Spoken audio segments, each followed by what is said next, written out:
आता आपण चिकनची भाजी पाहणार आहोत। हे बघा, तेल टाकून घेतले, पातेलं गरम झाले, तेल टाकून घ्यायचे।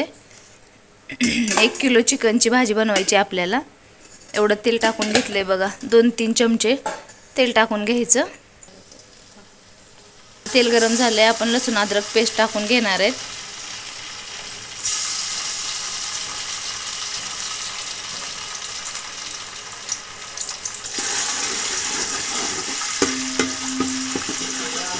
कोथिंबीर टाकून घ्यायची।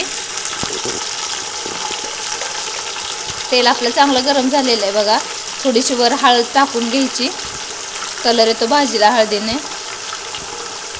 मस्त मिक्स करून घ्यायचं सगळं व्यवस्थित तेलामध्ये।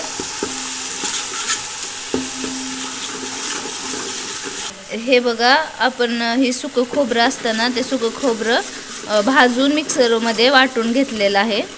आपण हे भाजून घेणार आहेत, तळून घेणार आहे तेलामध्ये व्यवस्थित।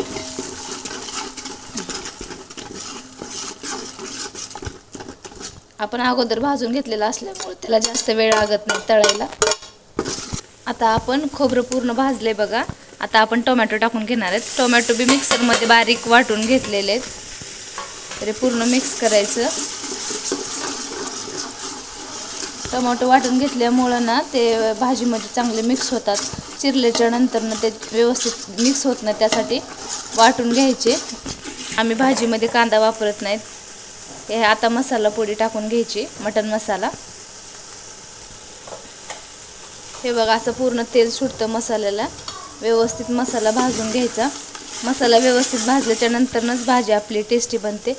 आता हे काळा मसाला, घरगुती बनवलेला काळा मसाला पूर्ण व्यवस्थित भाजून घ्यायचा। आम्ही हेच चिकनच्या भाजीला, रोजच्या भाजीला आम्ही हेच तिखट वापरतो, जे घरी बनवलेलं आहे ना तेच। आता आपण मीठ टाकून घेऊ थोडं। टमाटे टाकल्याच्या नंतर मीठ टाकून घेऊ थोडंसं। हे 1 किलो चिकन घेतलेलं आहे। आपण चिकन व्यवस्थित स्वच्छ धुवून घेतलेलं आहे बघा। आता हे मिक्स करून घेणार आहेत। 2 पाण्याने व्यवस्थित चिकन धुवून घ्यायचं, नाहीतर वास येतो त्याचा। त्यासाठी 2 वेळेस चिकन धुवून घेतले। आता हे पूर्ण मसाल्यामध्ये मिक्स करून घ्यायचं। अशा पद्धतीनं सगळं चिकन मिक्स। आणि आता हे मिक्स झालंय मसाला पूर्ण, तर आता आपण ह्यामध्ये गरम पाणी घालून घ्यायचं। गरम पाणी ओतल्यामुळं ना गरम पाणी घातल्यामुळं ना आपल्या भाजीला चांगली तरी येते। त्यामुळं गरम पाणी आपण ह्यामध्ये ओतणार आहेत। आता आपण असं ताट झाकून ठेवलं। आता ह्यामध्ये पाणी ओतून घेणार आहेत। मग त्या वाफेनं पाणी गरम होतं आणि ते पाणी आपण चिकनच्या भाजीमध्ये मिक्स करणार आहेत बघा। असं आपण पाणी ओतून घेणार आहे ताटामध्ये। आता हे पाणी वाफेवर पूर्णपणे उकळलं जाते बघा। आपलं पाणी गरम झाले बघा। आता आपण आहे ना पाणी ओतून घेणार आहेत।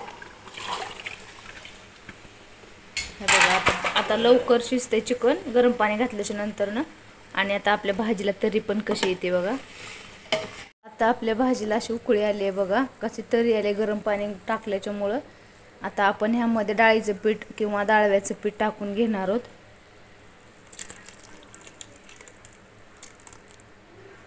डाळीचं पीठ टाकल्यामुळं ना भाजीला घट्टपणा येतो। आता आपली भाजी बघा कशी दिसते। थोडीशी आपण त्याच्यावर कोथिंबीर टाकणार आहेत।